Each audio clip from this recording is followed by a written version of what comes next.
The Arizona sun beat down mercilessly on Jake Morrison's weathered face as he stood at the mouth of the abandoned Copper Creek mine. His horse, an old mare named Belle, snorted nervously behind him, as if sensing something wasn't right about this place. The wooden support beams at the entrance were rotted and sagging, and weeds had grown up through the rusted minecart tracks that disappeared into the darkness. Jake pulled off his hat and wiped the sweat from his brow. At 42, he felt every year of hard living etched into his bones. The small ranch he'd inherited from his father was barely keeping him afloat, and the bank had made it clear. One more missed payment, and he'd lose everything. "This is it, Belle," he muttered, checking the oil in his lantern one more time. "Last chance to find something worth a damn in this God-forsaken territory." He'd heard the stories about Copper Creek from old-timers in the saloon, how the mine had been abandoned suddenly back in '73, right when it was supposed to be hitting the richest vein. The official story was cave-ins and dangerous conditions, but Jake had always wondered if there wasn't more to it. Desperate men don't abandon promising mines without good reason. The lantern's flame danced as Jake stepped into the tunnel. The temperature dropped immediately, and he could hear water dripping somewhere deep in the darkness. His boots crunched on loose gravel and broken glass from old lanterns. The walls were rough-hewn rock, marked here and there with pick marks from the original miners. As he walked deeper, Jake tried to push down the growing unease in his chest. He'd been in plenty of mines before. This was just another hole in the ground, but something about the silence here felt wrong. It was too complete, too heavy, as if the mountain itself was holding its breath. After what felt like an eternity, but was probably only 10 minutes, Jake's lantern light fell across something that made him stop dead in his tracks. The tunnel opened up into a wider chamber, and there, carved into the far wall, were symbols he'd never seen before. Not Native American markings, he knew those well enough. These were different. Geometric patterns, intersecting lines, and what looked like numbers scratched deep into the stone. "What the hell?" Jake whispered, his voice echoing strangely in the chamber. As he moved closer to examine the markings, his boot kicked something metallic. Looking down, he saw heavy iron chains scattered across the floor, some still bolted to the walls. The metal was old but not ancient, maybe 20 years, he guessed. And they'd been broken. Not rusted through, but snapped with tremendous force. Jake's mouth went dry. These weren't mining chains. They were the kind used to restrain something, or someone. Jake's hands trembled slightly as he raised the lantern higher, casting dancing shadows across the chamber walls. Now that his eyes had adjusted, he could see this wasn't a natural cave or even a typical mining chamber. Someone had deliberately carved this space, widening it, shaping it for a specific purpose. Along the walls, he noticed more details that made his skin crawl. Dark stains on the rock that could have been old blood. Scratch marks at about shoulder height, the kind a person might make while desperately trying to claw their way out. And in the center of the chamber, what he'd initially mistaken for a natural rock formation revealed itself to be something far more sinister. It was a stone slab, roughly the size and shape of a coffin, with a heavy lid that had been pushed partially aside. The edges were chipped and gouged, as if someone had desperately tried to pry it open from the inside. Jake's blood ran cold as he realized the scratch marks around the lid were on the interior surface. "Jesus Christ," he breathed, taking an involuntary step backward. His lantern light caught something glinting near the base of the stone slab. Jake knelt carefully and picked up a small metal object, a badge. Sheriff's badge, to be precise, though it was dented and tarnished. He squinted at the engraving. Sheriff T. Campbell, Copper Creek Township, 1873. The pieces started falling into place in Jake's mind, like a house of cards collapsing. Thomas Campbell. He'd heard that name in the saloon stories. The sheriff who'd disappeared right around the time the mine was abandoned. People said he'd been investigating something, asking too many questions about certain folks in town. Jake's lantern suddenly flickered, and in that moment of dancing shadows, he heard something that made every hair on his body stand on end. Footsteps. Slow, deliberate footsteps echoing from somewhere deeper in the mine. He froze, holding his breath and straining to listen. The footsteps stopped. Then, after a long moment, they resumed. Closer now. Someone else was in the mine with him. Jake quickly extinguished his lantern, plunging the chamber into absolute darkness. His heart hammered against his ribs as he pressed himself against the wall, trying to control his breathing. The footsteps continued, accompanied now by the scrape of something being dragged across the rocky floor. A faint light began to grow in the tunnel leading deeper into the mine. Jake could make out two figures approaching, men carrying their own lanterns. Their voices carried in the still air, low and urgent. "Told you, we should have sealed this place properly 20 years ago," one was saying. "And I told you the old man wouldn't hear of it," came the reply. "Said it was the perfect place. Hidden, isolated. Who'd think to look in an abandoned mine?" Jake's blood turned to ice water. These weren't random prospectors or curious explorers. They knew about this place. They knew what had happened here. As the voices grew closer, Jake caught fragments of their conversation that painted an increasingly horrifying picture. They were talking about moving something, about the new one, and how, this time, they'd be more careful about the restraints. Jake realized with growing horror that he'd stumbled into something far worse than an old murder. This was an ongoing operation, and if they found him here, the light from their lanterns was getting brighter. Jake had maybe 30 seconds before they entered the chamber and discovered him.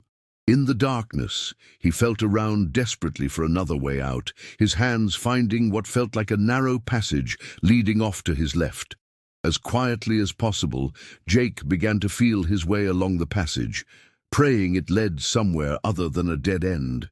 Behind him, he heard the two men enter the chamber. "Someone's been here," one of them said, and Jake's heart nearly stopped. "Look at these footprints in the dust." Jake pressed himself deeper into the narrow passage, his chest tight with fear. The rock walls seemed to close in around him as he inched forward in complete darkness, every small sound amplified in the confined space. Behind him, he could hear the two men examining the chamber, their voices growing more agitated. "Fresh prints, definitely," one was saying. "Whoever it is can't have gone far. Check the main tunnel. I'll look around here." Jake forced himself to keep moving, feeling his way along the passage wall. His fingers found carved handholds. This wasn't a natural cave, but another deliberately excavated tunnel. After what felt like hours, but was probably only minutes, he saw a faint grey light ahead. Fresh air touched his face, and he realized the passage led to another entrance on the far side of the mountain. He emerged into the late afternoon sunlight, gasping and shaking, but he couldn't rest. Not yet. Those men were still down there, and now they knew someone had discovered their secret. Jake had to get back to town, had to tell someone what he'd found. But who could he trust? If this operation had been going on for 20 years, if Sheriff Campbell had been murdered for investigating it, then these men had protection, influence, money. Jake made his way around the mountain to where he'd left Belle. The faithful mare whinnied softly as he approached, as if sensing his distress.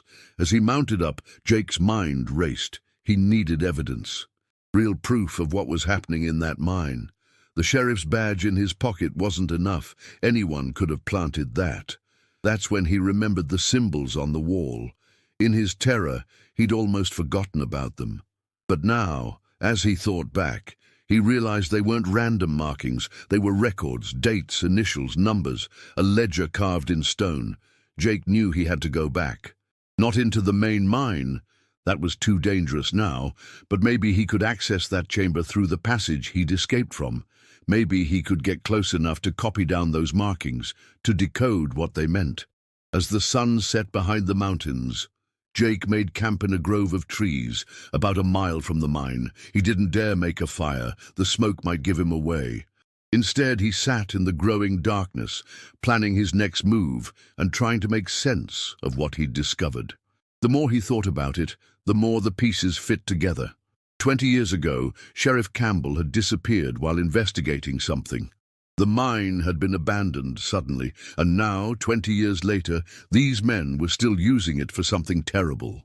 Jake thought about the stone slab, the restraints, the way those men had talked about the new one. His stomach churned as he realized what kind of operation he'd stumbled into. This wasn't just about murder, it was about kidnapping, probably selling people into forced labor or worse. The remote location, the abandoned mine, the stone chamber designed to hold prisoners. As night fell, Jake saw lights moving around the mine entrance. They were searching for him, and they weren't giving up easily. He counted at least 4 lanterns, which meant more men had arrived. They were taking this seriously. Jake clutched the sheriff's badge in his pocket and made a decision.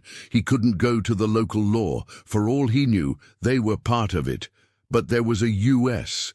Marshal's office in Phoenix, about 2 days' hard ride south. If he could get there, if he could bring back federal law enforcement. But first, he needed more evidence. Those symbols on the wall might be the key to everything. Names, dates, maybe even a list of victims. Jake had to get back into that chamber, had to copy down those markings before the men destroyed them. As the searchers' lights moved further from the hidden entrance, Jake began to formulate a plan. It was dangerous. Hell, it was probably suicide. But he thought about Sheriff Campbell, about the scratch marks inside that stone slab, about whoever the new one was supposed to be. Some things were worth the risk. Jake waited until well past midnight before making his move. The lights around the main mine entrance had disappeared hours ago, but he knew the men were still out there somewhere, probably watching and waiting. Using the hidden passage was his only chance. Moving as quietly as possible through the darkness, Jake made his way back to the narrow opening he'd escaped through earlier. He'd fashioned a makeshift torch from a broken branch and some cloth torn from his shirt, but he didn't dare light it until he was deep enough in the passage that the glow wouldn't be visible from outside. The journey through the passage seemed longer this time, maybe because he knew what waited at the other end.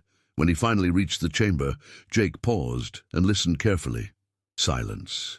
He lit his torch and stepped into the carved room. The stone slab was still there, still partially open, but something had changed. The chamber had been cleaned. The chains were gone, the dark stains scrubbed away. Someone had been busy trying to erase the evidence. But they'd missed something. The symbols on the wall were still there, carved too deep into the rock to remove easily. Jake pulled out a piece of paper and a pencil stub from his pocket and began copying them down as quickly as possible. Even with his limited education, he could make out patterns, dates going back 20 years, sets of initials, numbers that might represent ages or prices. As he worked, Jake heard something that made his blood freeze. Footsteps in the main tunnel, coming toward the chamber. They'd found him. "I know you're in there," a voice called out. It was cultured, educated, not what Jake had expected from the rough voices he'd heard earlier. "There's no point in hiding, we just want to talk." Jake knew better than to believe that. He quickly folded the paper with the copied symbols and shoved it deep into his boot. Then he grabbed a loose piece of rock from the floor, not much of a weapon, but better than nothing. "You've seen something that's troubled you," the voice continued, closer now. "I understand that. But you don't understand the full situation. These people we deal with, they're not innocent victims. They're criminals, murderers, people society is better off without." Duh! The rationalization made Jake sick. He pressed himself against the wall beside the passage entrance, hoping to catch whoever came through off guard. "Sheriff Campbell thought the same thing," the voice went on. "He was going to expose what he thought was a crime, but what he found was justice. Rough justice, perhaps, but justice nonetheless."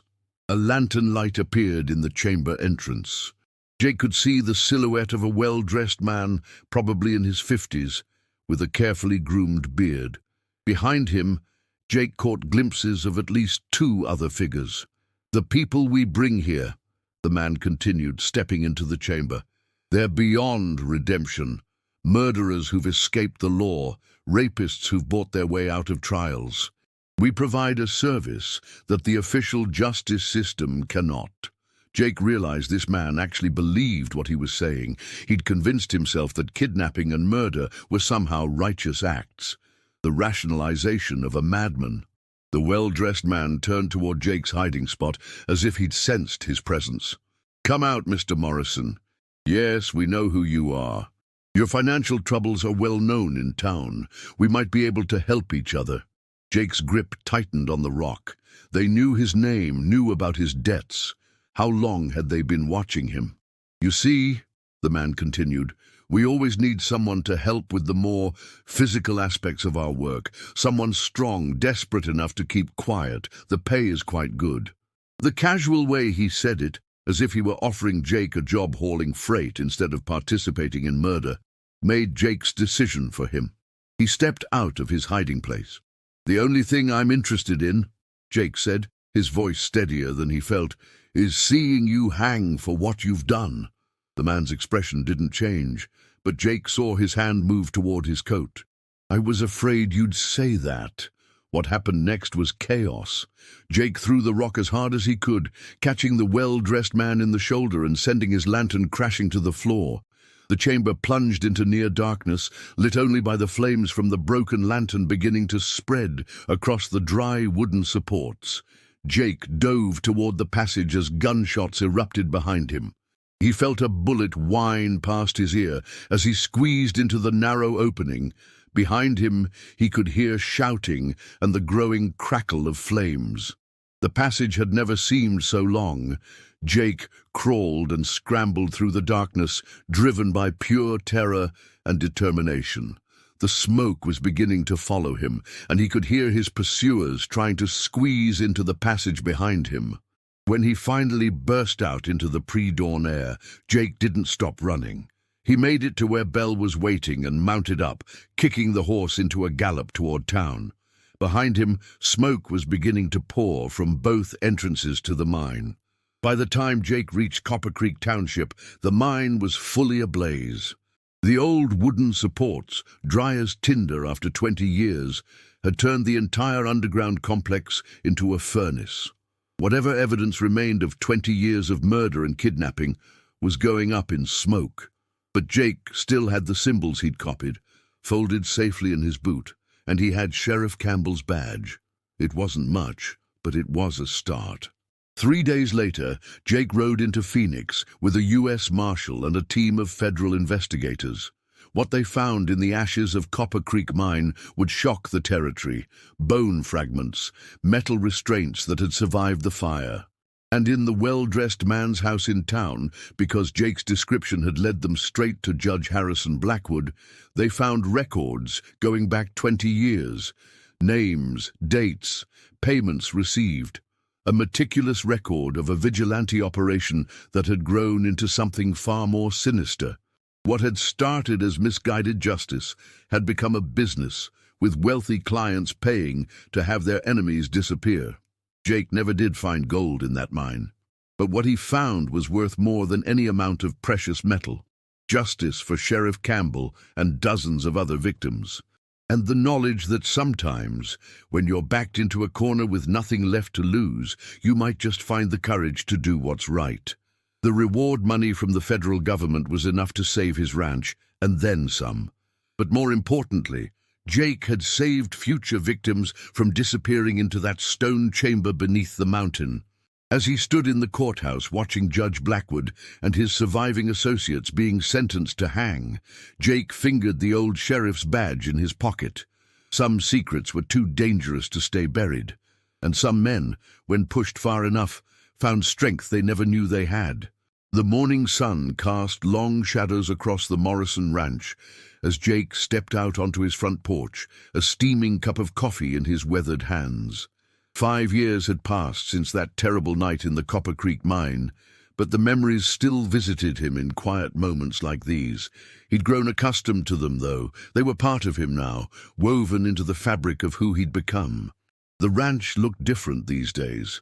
What had once been a struggling homestead, barely holding together, was now a thriving operation. New fences stretched across green pastures where healthy cattle grazed.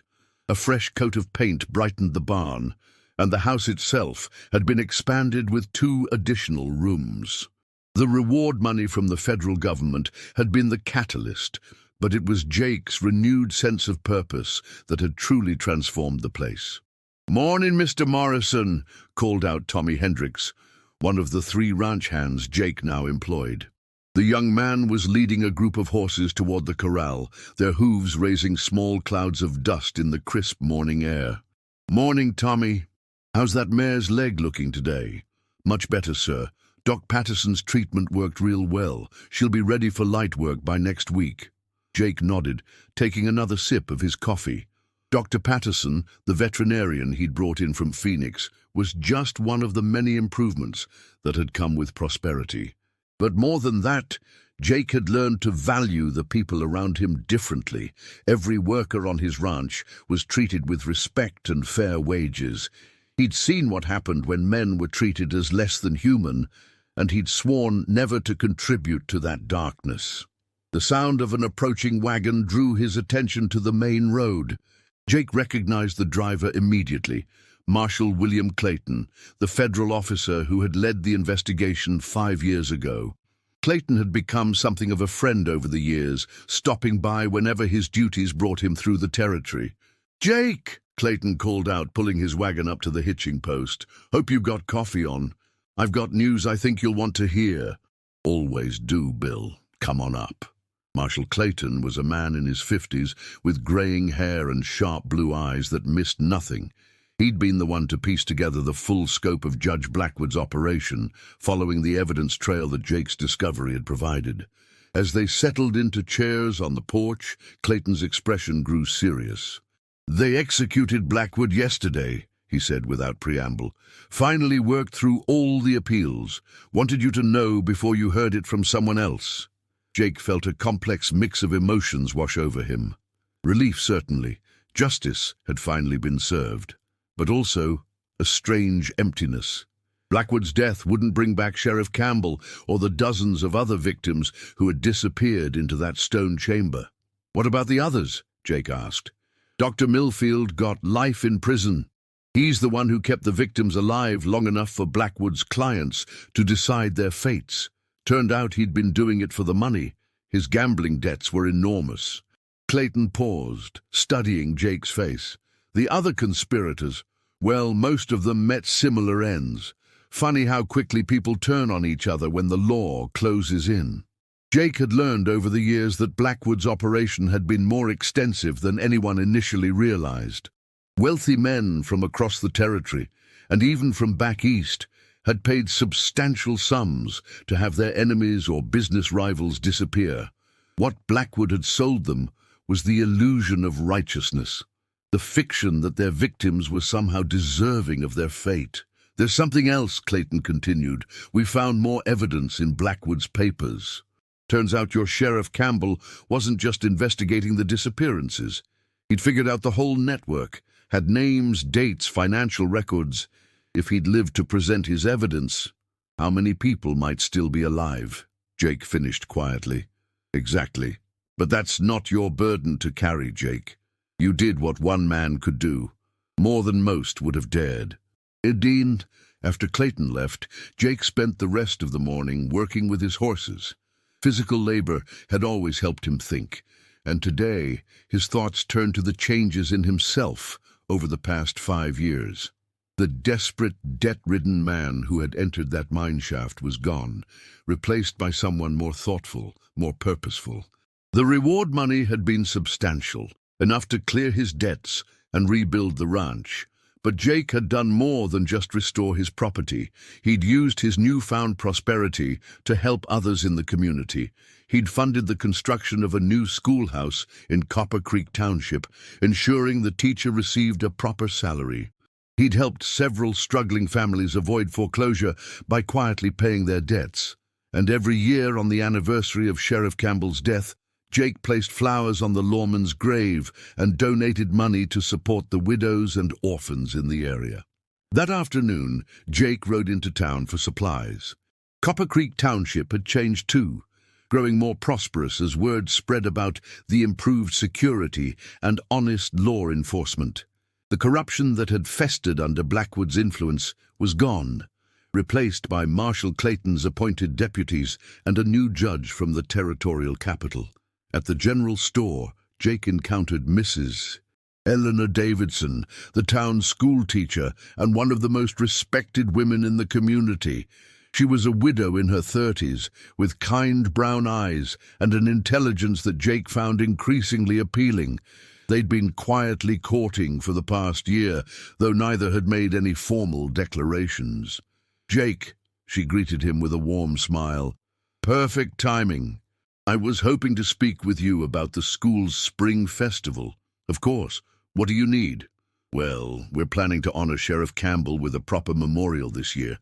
I thought perhaps you might say a few words." "You knew him after all."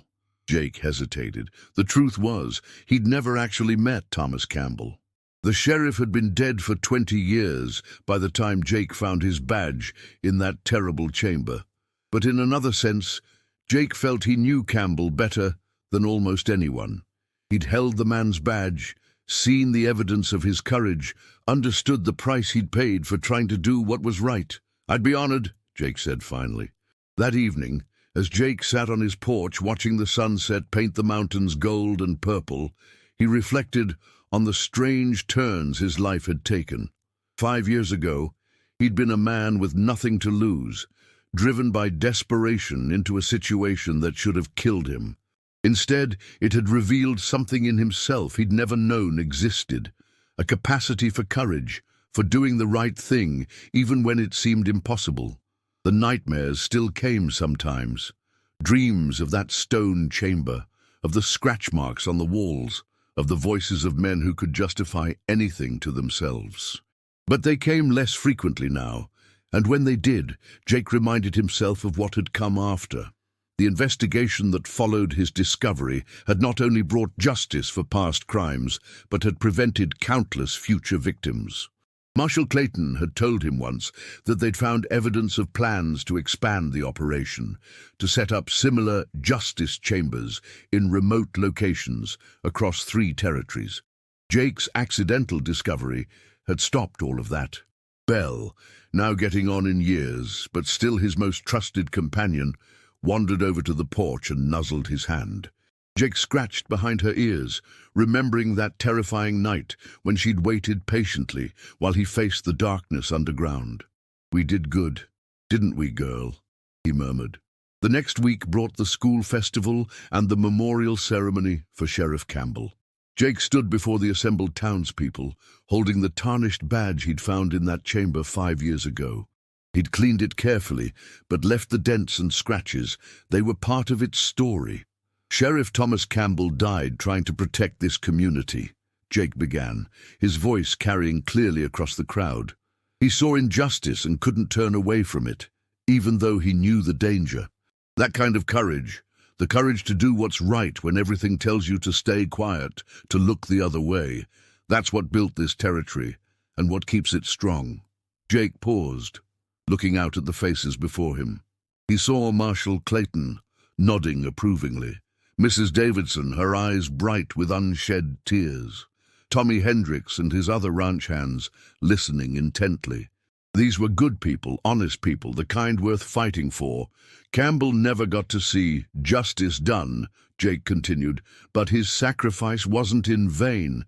Because sometimes, when we think we're at the end of our rope, when we think there's nothing left to do, that's exactly when we find the strength to take one more step, to enter one more dark place, to face one more terrible truth. And sometimes, if we're very lucky, we find that one more step was all it took to make a difference. After the ceremony, as the crowd began to disperse, Mrs. Davidson approached him. "That was beautifully said, Jake. Sheriff Campbell would have been proud." "Eleanor," Jake said, finding himself unusually nervous, "I was wondering if you might like to have dinner at the ranch tomorrow." "I mean, a proper dinner. I've been thinking it's time we talked about the future." Her smile was radiant. "I'd like that very much." As Jake rode home that evening, the sheriff's badge secure in his pocket where he always kept it, He thought about the man he'd become. The ranch was prosperous, his debts were cleared, and he had the respect of his community. But more than that, he had purpose. He'd learned that a man's worth wasn't measured in gold or cattle or acres of land, but in his willingness to stand up when it mattered. The Copper Creek mine was sealed now, its entrances blocked with concrete and steel. Weeds grew over the site, and in time, nature would reclaim it entirely. But Jake would never forget what he'd found in those depths. Not just evidence of terrible crimes, but proof of his own capacity for courage. Sometimes the most valuable discoveries weren't made in the ground at all, but in the depths of a man's own heart. And sometimes, when you thought you were digging for gold, what you really found was the person you were meant to become. The stars were beginning to appear in the darkening sky as Jake reached his ranch. Tomorrow would bring new challenges, new opportunities to make a difference. But tonight, for the first time in years, Jake Morrison slept peacefully, knowing that he'd not only survived his encounter with darkness, but had emerged from it as a better man. In the distance, a coyote howled. Not a sound of menace, but simply the voice of the wild country he'd learned to love. Jake smiled and closed his eyes, ready for whatever tomorrow might bring.